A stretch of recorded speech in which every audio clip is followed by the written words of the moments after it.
Pois é, Daniel Vorcaro, além de ter tentado calar familiares do sicário, ele também ameaçou o ex-comandante e o ex-chefe de um barco pertencente ao ex-banqueiro. No depoimento à Polícia Federal, ambos contaram que foram procurados por homens que se apresentaram como intermediários do ex-patrão. Vamos ouvir primeiro o que disse o chefe de cozinha, Leandro Garcia da Silva, no seu depoimento. Mais forte, ele se apresentou como Emanuel ou Manuel, não vou lembrar se é Emanuel ou se é Manuel, tá? Então a gente pode colocar Emanuel / Manuel, tá? Ele boa noite, apertou minha mão, meu nome é Emanuel, eu vim amando do seu Daniel, eu mexo com o jogo. Falou assim, o seu Daniel mandou procurar o senhor a respeito de saber se o senhor tem o telefone da esposa dele, dona Fabiola, se o senhor tem alguma prova ou algum vídeo dele no seu celular. Aí eu falei, não, senhor, não tenho prova nem vídeo nenhum. Ele é porque o seu Daniel mandou a gente levantar tudo do senhor. Aí puxou um envelope cheio de dados meus, endereço, placa de carro, né?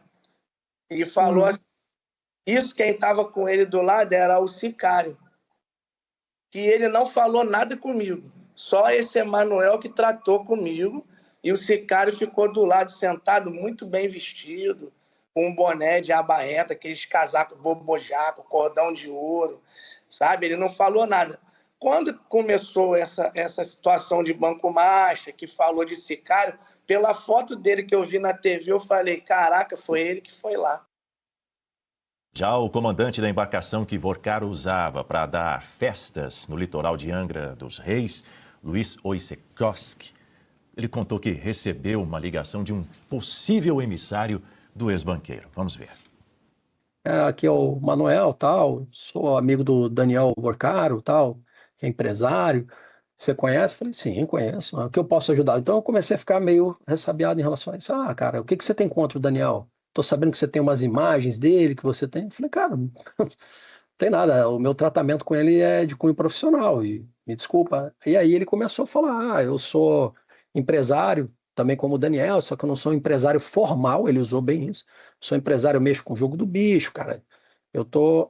Na mesma hora, eu conectei com aquilo que a minha chefe de comissário e um outro tripulante também me falou, que tinha um pessoal meio estranho.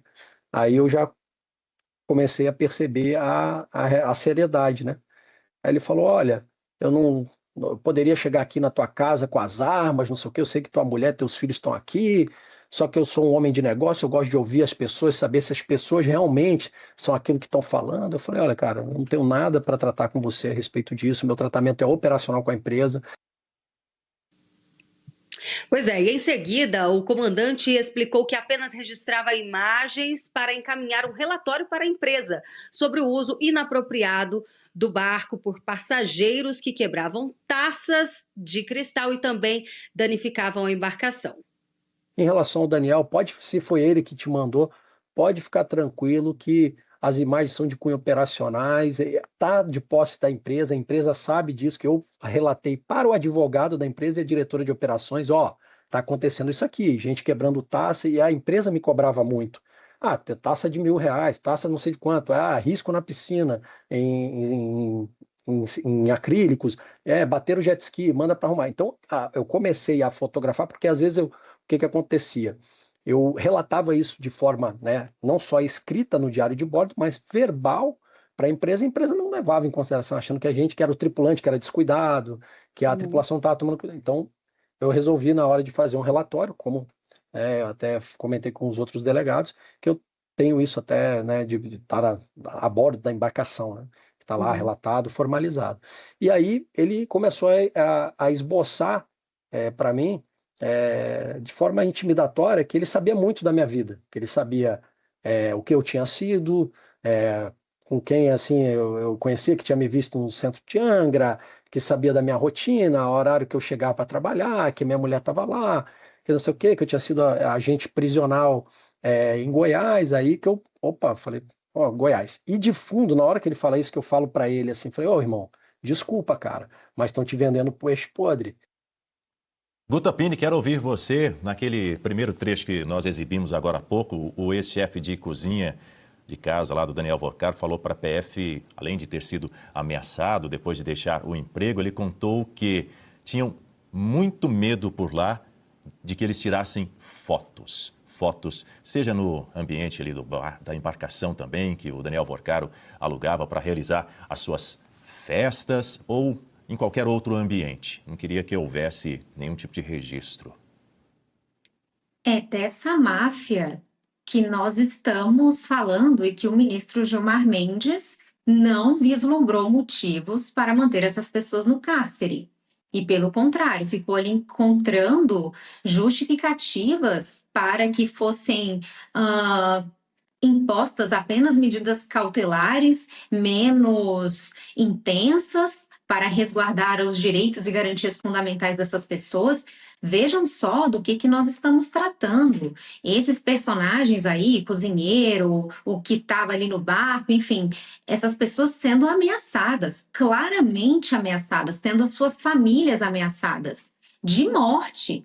Vejam, isso sim é grave. O que nós vimos, não tem como a gente não fazer um paralelo de como o Supremo Tribunal Federal se manifestou de forma tão intensa, tão pesada naquele processo do golpe, tentando transformar aquelas pessoas em ameaças ao Estado de Direito, à democracia. Agora sim nós estamos diante de ameaças reais, com todas as provas aí. O que é isso? Essas pessoas, o Daniel Vorcaro, a sua organização criminosa, eles tinham tentáculos e têm tentáculos dentro da Polícia Federal. Eles têm milicianos, têm uma milícia privada, é jogo do bicho. É gente ameaçando a vida de outras pessoas com medo de sair lá na frente. Algumas imagens, inclusive esse relatório aí, que o ministro André Mendonça tirou o sigilo, já começam a circular alguns prints e a gente fica pensando, meu Deus, o que vai aparecer daqui a pouco? Agora, uma coisa é esse comportamento baixo, as garotas de programa que ele trazia da Ucrânia e muitos políticos certamente envolvidos aí nessas festinhas. Isso aí mostra a degradação moral dessas pessoas e o quanto elas se serviam do poder e das suas relações para buscar isso, esses prazeres, essa luxúria, e pagos com dinheiro fraudado dos investidores. Mas isso é só uma pontinha do iceberg. O problema mesmo, de fato, porque uma coisa é a degradação moral da pessoa, isso é quem ela é. Agora, a questão da fraude, do roubo, de você... Gente, a maior fraude financeira bancária do nosso país. Quantos servidores ficarão sem a sua previdência? Porque os estados investiram nessas previdências estaduais e isso não tem cobertura pelo FGC. É dessa organização criminosa que nós estamos falando. E o Supremo Tribunal Federal precisa dar uma resposta forte em relação a isso. Não passar a mão na cabeça. Porque é o pai do Vorcaro estão tentando forçar uma delação. Não tem nada que comprove isso da caneta do ministro André Mendonça e que bom que a decisão dele foi mantida.